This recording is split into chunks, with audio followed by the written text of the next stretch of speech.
We're not sure what our assignments are, and we are not sure what direction life will take, what turns we will make.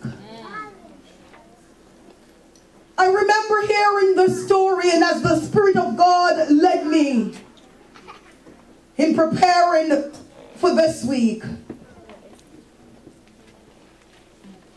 the Lord reminded me that He knows so well that He has great plans for you to do. God has great plans in store for you. Yes.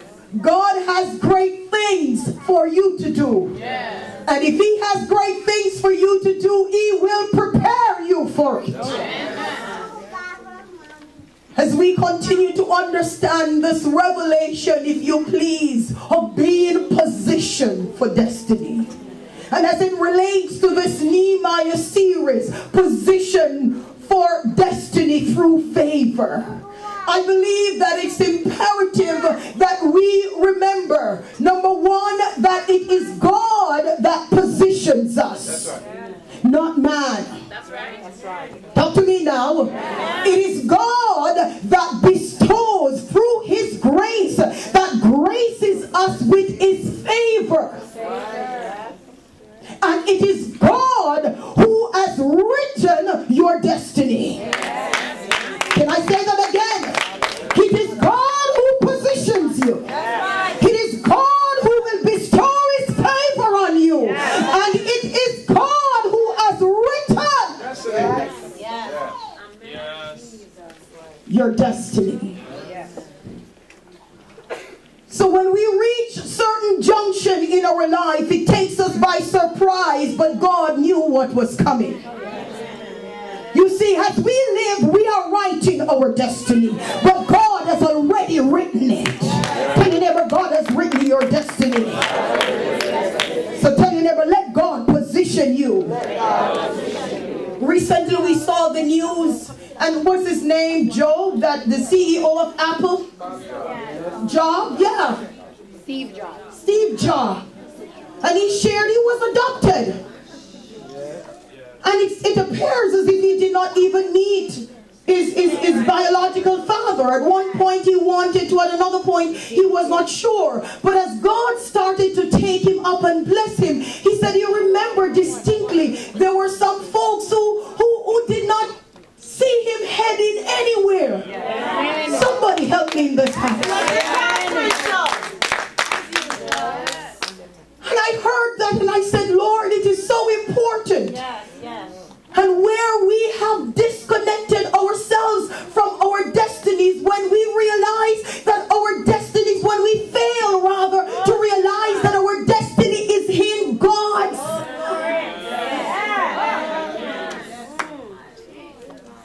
We see this throughout scriptures.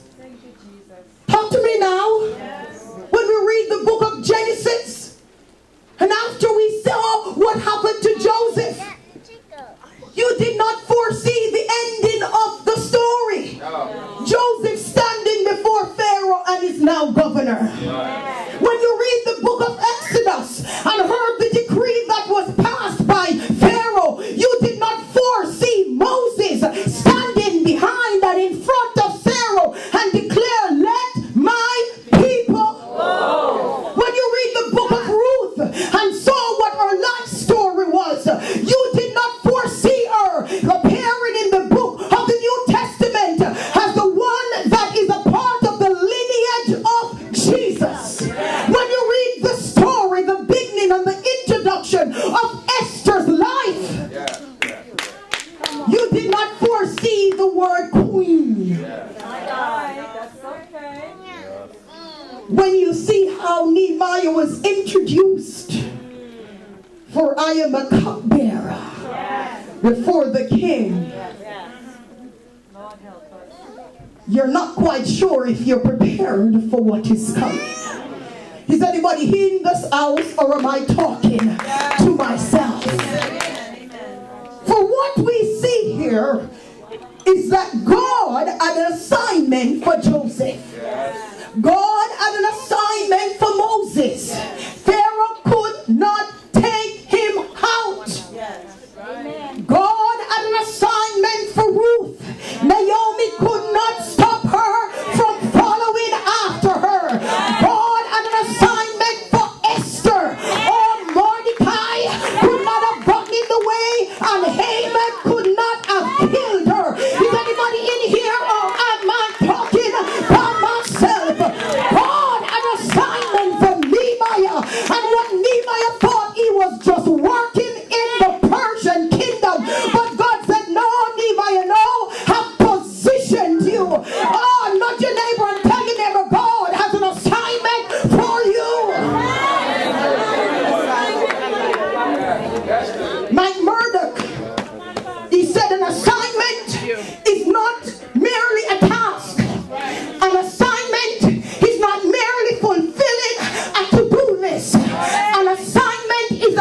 that the word purpose comes from two Latin words, pro and thesis. Pro means before, thesis is writings. When you think of your destiny and that it is God that has positioned you, then you know that He has written your thesis. He has written your destiny. He knows in advance the plan He has towards you. And guess what? It is that of good and not of evil. It's to give you a hope and a future. When you look at that word future there, Lord, help me in this house this morning. It means that you have purpose. It means you're going somewhere. You're heading somewhere. It means that you're not just living to live. Oh, you got a future. God has written your thesis. And guess what? If He writes it, He will defend it. Oh, somebody help me up in here. And He don't have to go research nobody. He don't have to go ask your mama or your papa. He don't have to go ask your pastor, your sister or brother. He knows the purpose, the assignment, the destiny that is written over your life. Lift your hands and say, yeah! Come on and give God praise for writing your destiny.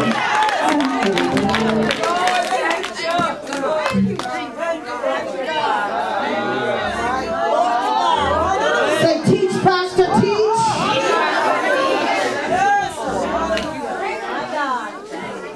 And slow down and don't preach.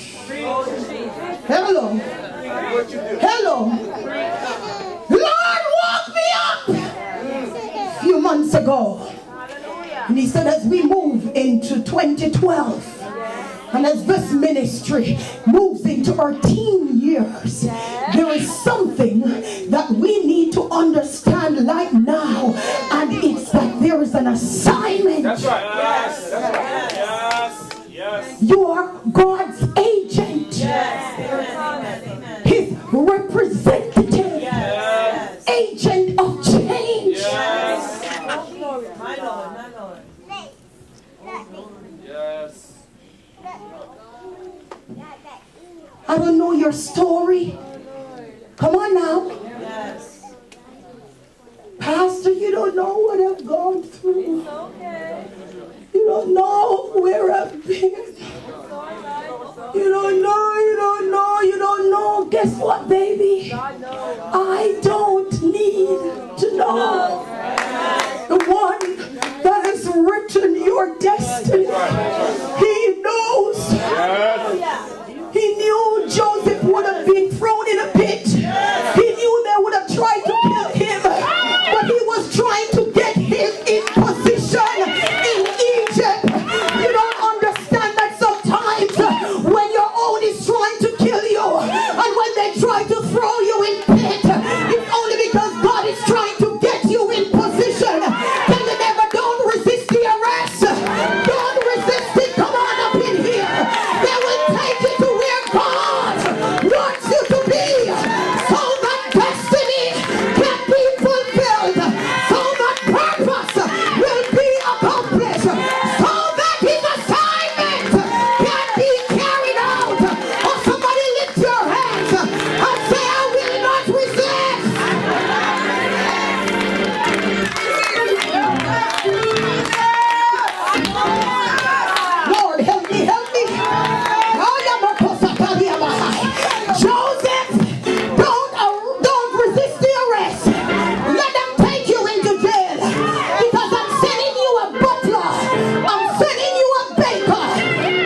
writes your destiny knows your story.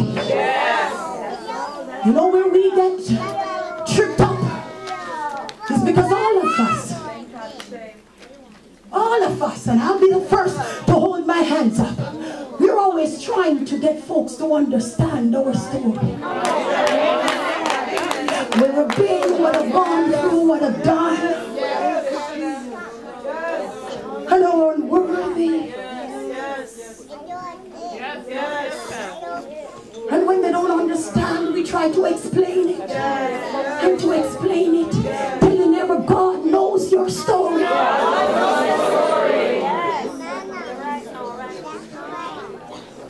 And He will use your story to position you. He'll use all that you have gone through. He'll use the experiences, the skills that you have acquired. Talk to me, somebody. He'll use the disappointments. He'll use the setback and set you up. He'll use everything to position you. So you just need to trust God. He is writing your thesis. He has an assignment for you. He has an assignment for you. When we look in the book of Nehemiah, we have seen how he was a man of prayer. We have seen how God was preparing him. But this week I want you to see how God had unpicked him as his agent long before Nehemiah knew. Talk to me now. God had an assignment for him. And when the Spirit of God showed me this, I said, Lord, I know I should just love you and trust you. But Lord, you're really a trip. You see, you can be serving right where you are and not realizing that you're God's agent on assignment. Getting promotions and moving up the ladder and finding favor with men and favor with women and favor with bosses